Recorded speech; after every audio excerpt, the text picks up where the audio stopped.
গুজরাটি হন, তিনি মারোয়াড়ি হন, জৈন হন, বাঙালি হন, তিনি শিখ সমাজ থেকে কোন রাষ্ট্রবাদী মানুষ মমতা ব্যানার্জি এবং তৃণমূলকে ভোট দিতে পারে না। ভাষার নামে এবং রাজ্যের নামে নিজেদের মধ্যে লড়াই করে সনাতনীদের বিভক্ত করতে চায়। ইসবার কেউ মাঠ নামাজ মানে ভাগাভাগি হবেন না। মমতা ব্যানার্জি এটা আজকে নয়, প্রকাশ্য সভায় হিন্দি স্পিকিং লোকেদেরকে পাতাখোর বলে। বিজয়া সম্মেলনী করেছিলেন ধনধান্য অডিটোরিয়ামে, ফোন করে ভার্চুয়ালি ফোনে এবং ভার্চুয়ালি বলেছেন বাহারি লোক ভবানীপুর কো ছিন রহা হ্যায়। এই যে এটা পুরো কারণ হচ্ছে তিনি বাংলাভাষী, হিন্দিভাষী, গুজরাটি, বাঙালি হিন্দুদের ভাগ করতে চান। এবার হিন্দুরা ভাগ হবে না। রামকৃষ্ণ মিশন, ভারত সেবাশ্রম সংঘ, ইসকন, গৌড়িয়া মঠ, আর্য সমাজ, আমাদের ভিন্ন ভিন্ন মত থাকতে পারে, at the end of the day আমরা ভারতীয়, আমরা সনাতনী, আমরা রাষ্ট্রবাদী, আমরা সবাই ঐক্যবদ্ধ থাকবো। উনি কখনো উর্দু স্পিকিং, বাঙালি স্পিকিং বলেন না। তিনি আমাদের মধ্যে বিভাজন করতে চান। এটা উনার ভোটের রাজনীতি, ভোটের রাজনীতি। এই বিদ্যা চলবে না। যোগীজি বলেছিলেন বাটেঙ্গে তো কাটেঙ্গে, মোদীজি বলেছিলেন এক রহেগে তো সেফ রহেগে। এখানে সবাই এক থাকবে। মমতা ব্যানার্জিকে নন্দীগ্রামের মতো আবার ভবানীপুরে হারাবে। বাড়িতে রেড হলো, সেখান থেকে কোটি টাকা এবং আম উদ্ধার হলো। যে প্রয়োজন হলে অনেকে ওখানে ট্রাম্পকে নিয়ে এসে আপনার ভবানীপুরে এই লোকটার অধঃপতন অনেক আগে হয়ে গেছে। একে কেউ ব্রাত্য বলে না, ফেরত মেরুদণ্ডটা বন্ধক দিয়ে দিয়েছে কালীঘাটে। একটা অধ্যাপক, নাট্যকর্মী, তার ক্ষমতার জন্য এই অধঃপতন সত্যি কষ্টদায়ক। কয়েক কোটি টাকা উদ্ধার এবং আম উদ্ধার। দাদা সোনাপাপুর বাড়ি থেকে দাদা সোনাপাপুর বাড়ি থেকে কয়েক কোটি টাকা এবং ইল্লিগাল আর্মস উদ্ধার করেছে ইডি। এখনো ক্যাশ গোনা চলছে। ওই টাকা শান্তনু বিশ্বাসের টাকা। শান্তনু সিনহা বিশ্বাসকে অ্যারেস্ট করতে হবে। সোনাপাপুর সঙ্গে দেবাশিস কুমার, শান্তনু সিনহা বিশ্বাস, এদের জাভেদ খান প্রত্যক্ষ যোগাযোগ, এবং এটা তৃণমূলের টাকা ভোটে খরচ করার জন্য রাখা ছিল। শুভেন্দুদা একটু আগে মাইকে প্রচারে শোনা গেল, শুভেন্দুদা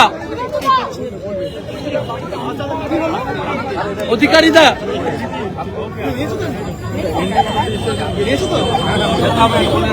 অধিকারীদা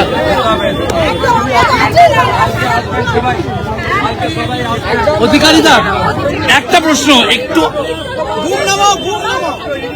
ঘুমগুলো নামাও।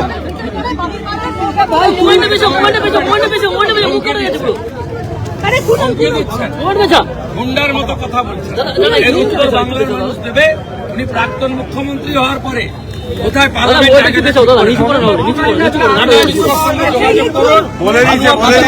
শুভেন্দুদা একটু আগে মাইকে শোনা গেল ভবিষ্যতের মুখ্যমন্ত্রী বর্তমান মুখ্যমন্ত্রীর বিপরীতে লড়াইতে বিজেপির মাইকেই তা শোনা গিয়েছে। আমাদের দল নরেন্দ্র মোদীজিকে মুখ করে নির্বাচন নিশ্চয়ই 294 জন বিজেপি যারা জিতবেন তাদের মধ্যে কেউ একজন মুখ্যমন্ত্রী হবেন।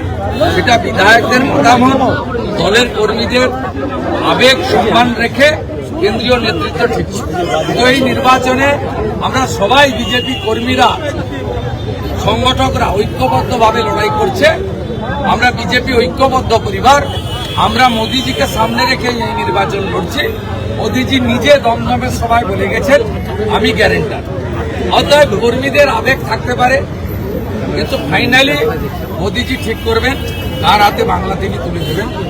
আপনারা এখন এসব না ভেবে মমতা ব্যানার্জির পরাজয় সুনিশ্চিত করুন।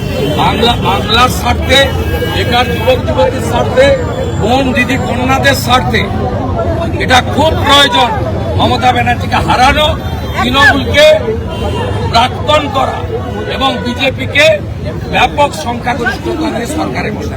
কার কার নমিনেশনের জন্য অমিত শাহ আজ আসছেন, আগামীকাল আপনার নমিনেশনে থাকছেন? আগামীকাল 11টার সময় হাজরা মোড়ে জমায় মাননীয় অমিত শাহজি 11:30 নাগাদ পৌঁছাবেন। তিনি ওখানে কর্মীদেরকে শুভেচ্ছা জ্ঞাপন করে আমাকে সাথে নিয়ে অন্যান্য প্রার্থীরাও থাকবেন দক্ষিণ কলকাতা, সবাইকে নিয়ে সার্ভে বিল্ডিং পুলিশ 200 মিটার আগে যেমন পরে করে দেবেন।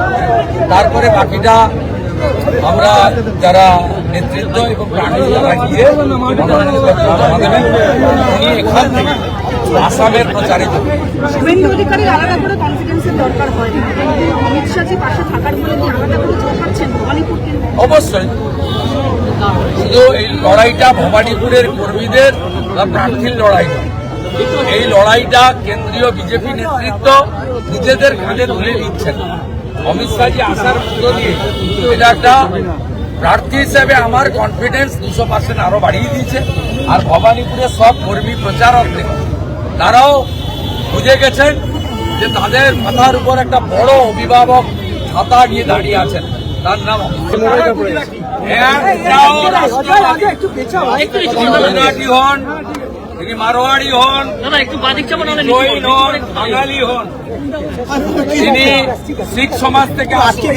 কোন রাষ্ট্রবাদী মানুষ মমতা ব্যানার্জি এবং তৃণমূলকে ভোট দিতে পারে না। ভাষার নামে এবং রাজ্যের নামে নিজেদের মধ্যে লড়াই করে সনাতনীদের বিভক্ত করতে চায়। ইসবার কেউ বাঁটনামাত মানে ভাগাভাগি হবেন না। মমতা ব্যানার্জি এটা আজকে নয়, প্রকাশ্য সভায় হিন্দি স্পিকিং লোকেদেরকে পাতাখোর বলে। বিজয়া সম্মেলনী করেছিলেন ধনধান্য অডিটোরিয়ামে, আজ বাংলা একটা বিশাল ফোন করে ফোনে এবং ভার্চুয়ালি বলেছেন বাহারি লোক ভবানীপুর কো ছিন রহা হ্যায়। এই যে এটা পুরো কারণ হচ্ছে তিনি বাংলাভাষী, হিন্দিভাষী, গুজরাটি, বাঙালি হিন্দুদের ভাগ করতে চান। এবার হিন্দুরা ভাগ হবে না। রামকৃষ্ণ মিশন, ভারত সেবাশ্রম সংঘ, ইসকন, গৌড়িয়া মঠ, আর্য সমাজ, আমাদের ভিন্ন ভিন্ন মত থাকতে পারে, at the end of the day আমরা ভারতীয়, আমরা সনাতনী, আমরা রাষ্ট্রবাদী, আমরা সবাই ঐক্যবদ্ধ থাকবো। উনি কখনো উর্দু স্পিকিং, বাঙালি স্পিকিং